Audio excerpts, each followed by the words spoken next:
Hello and welcome to this new tutorial. In today's tutorial, we shall talk about the concept of conflict in international relations. Well, conflict in international relations refers to situations where you have two or more states, sometimes groups or entities, have opposing goals, interests or values leading to tensions, disagreements, or even violence. So, in international relations, when we talk about conflict, conflict is basically a situation where you have two or sometimes more state or sometimes even groups or entities who are in the situation with their own individual goals, and those individual goals often clashes with their own set of interest or with their own set of values. And when those interests, goals or values are clashed together, that lead to tensions, often sometimes disagreement among the states or a group or entity, or eventually at the end of the day violence. So it is a pervasive aspects of a global politics due to the anarchic nature of the international system where no central authority governs state behavior. And these conflicts are very often and part and parcel of our global politics because we are living in an anarchic world. Why? Because we don't have any international system of that powerful which can actually govern the state behavior.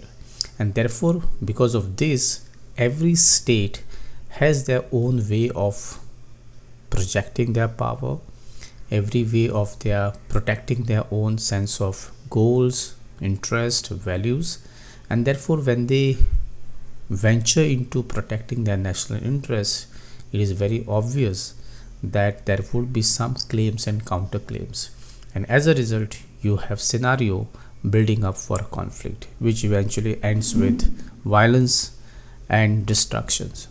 Next, we have the key aspects to understand the concept of conflict in international relations. So the key aspects are basically been divided into the types of conflict and causes of conflict. Let us take the types of conflict first. So there are three different types of conflict we have. First is interstate conflict, wherein you have wars or a dispute between nations, and the classic examples are the world wars which we have seen, or in the South Asian context you have India-Pakistan conflict. The second very important type of conflict we have is intrastate conflict, where you have civil war or insurgency within the state. Example is recent Syrian civil war which we saw unfolding some couple of weeks back. And the third we have is global issues, and in the global issues it is all about ideological conflict. Example, we have a cold war or resource based conflict. Example, we have an Arctic dispute which soon going to be a major issue or a dispute in the global issue. So you have these three different types of conflict in the international relations, and one can always put a lot of examples to elaborate, but in short, the interstate conflict, as I said, is all about a war or a dispute between the two nations.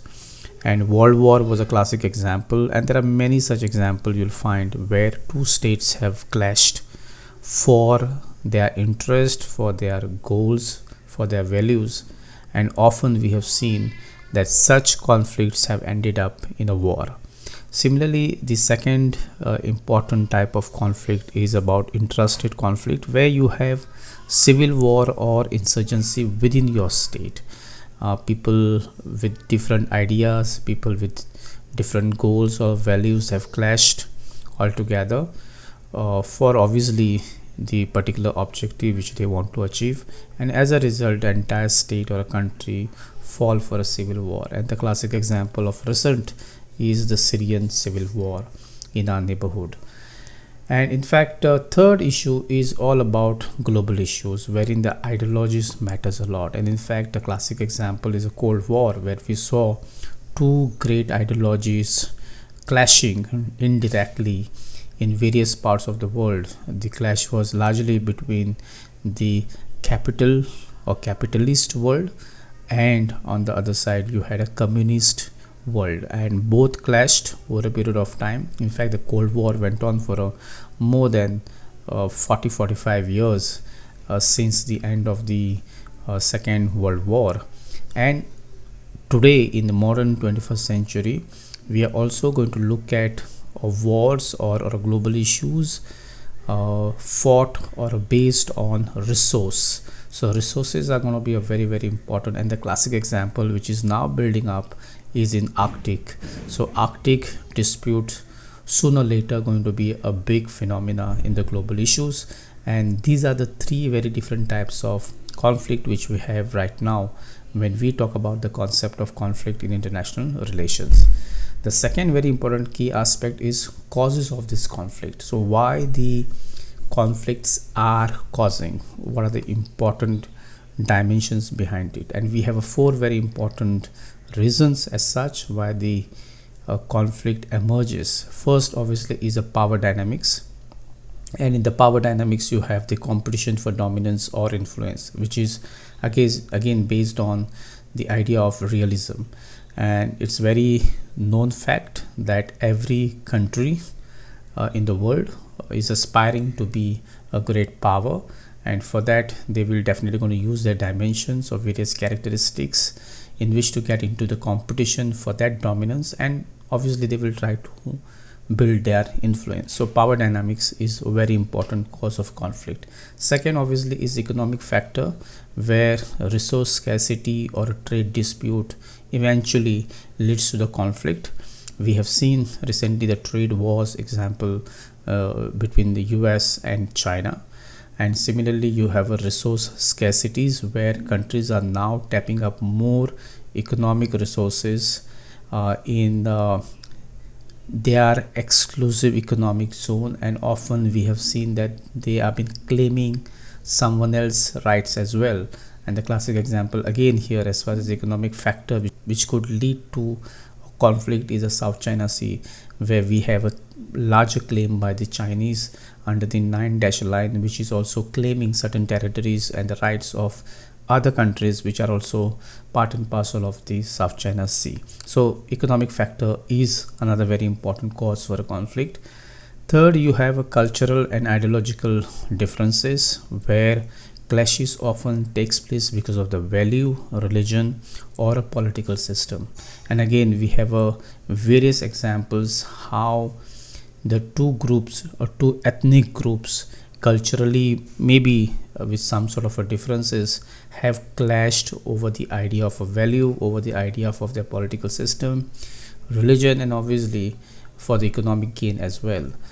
And the last very important point is structural issues, and structural issues are basically inequalities in international order, and that is how the Marxist perspective has been. According to Marxist, the capitalist, the elites always exploit the resources.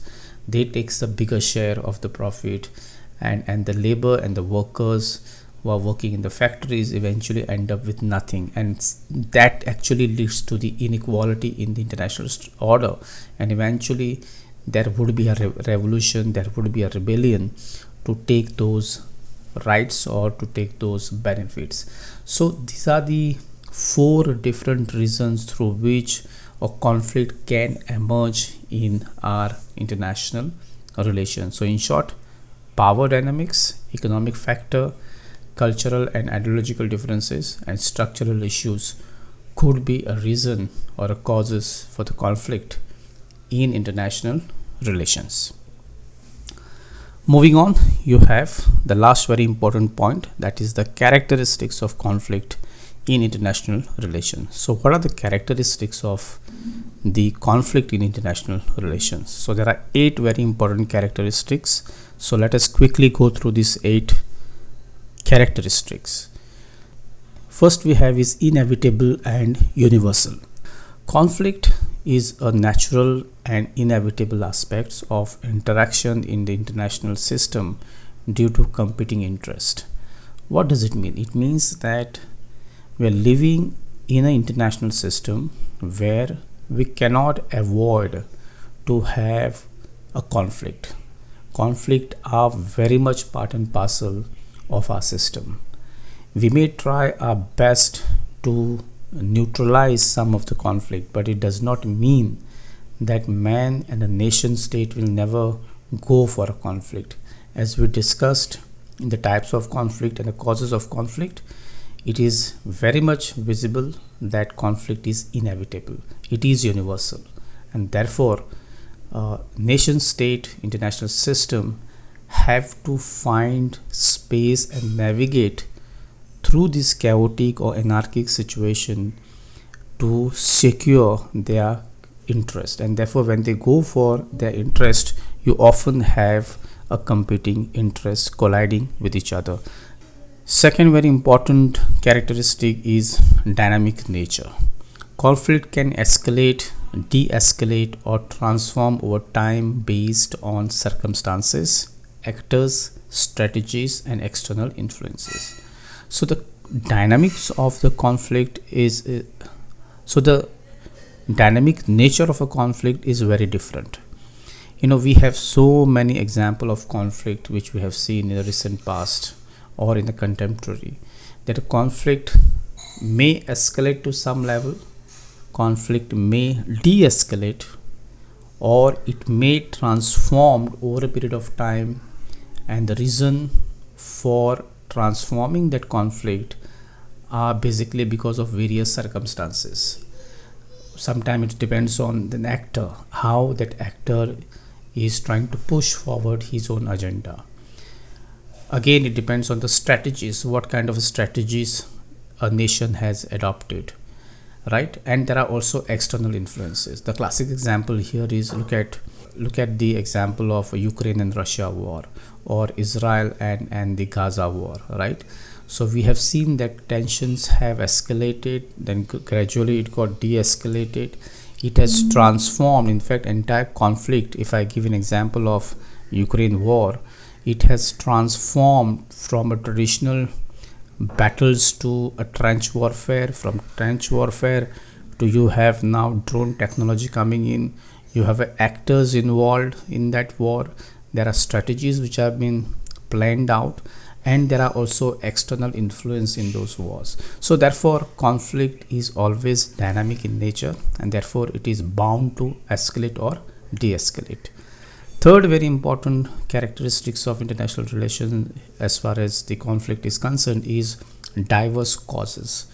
Obviously, conflict arises from political, economic, ideological, cultural, or resource related disputes. So disputes or conflicts are not static to only one cause. As we discussed, there could be many different causes. It may escalate at political level, it may escalate at economic level, ideological level, cultural, or because of resources. So the causes of conflict are diverse. You cannot have just one cause, right? Therefore the characteristic of the conflict is that it is diverse in nature. So anything can lead to a conflict. Fourth we have is multi-actor involvement. Obviously that conflict often involves not just a state but also non-state actors like insurgent groups, international organization, and multinational corporation. And therefore in the recent past, if you take those examples like the war between Israel and Gaza, the war between Ukraine and Russia, you have civil war recently what we saw in Syria. So you have this state, you have these non-state actors also playing out their role to influence the conflict and obviously to change the outcome of the conflict. So therefore you will have multiple actors involved in the conflict, and that is another very important characteristics of conflict. Fifth is varying interest. So conflict can range from diplomatic dispute to full-scale war depending on the level of hostility and means used. So therefore the conflict has a big variation as far as the intensity of the war is concerned, because you cannot plan the conflict to remain only at local level, right? You may plan to fight an enemy at your turf, at your advantageous position. that does not mean that your opponent will stick to that plan. Opponent obviously will find his or the country's benefit of opening another front somewhere else. So therefore the war cannot remain, or conflict cannot remain localized for a long period of time. It will escalate to a full-scale war. And again, it all depends on, as I said, on the level of hostility. Does the country has the ability to open another front? And the classic example today is like India, Pakistan. We have issues in Kashmir, right? We have issues of terrorism coming in Kashmir, sponsored by obviously Pakistan. And if you take that an example, and if tomorrow the conflict change into a full-scale war, it will be very difficult to locate only in Kashmir region. The war may escalate to the other borders of India as well. Example, we have a Punjab sharing border with Pakistan, we have a Rajasthan, we have a Gujarat. So therefore, the important characteristic of conflict in international relations that the intensity of the conflict varies from issues to disputes to full-scale war, and therefore it is all depends on how the level of hostility you have and how you try to locate the issue only at that particular point and do not want to escalate across the international border. So again, it depends on how state plan its activity and how state plan the war.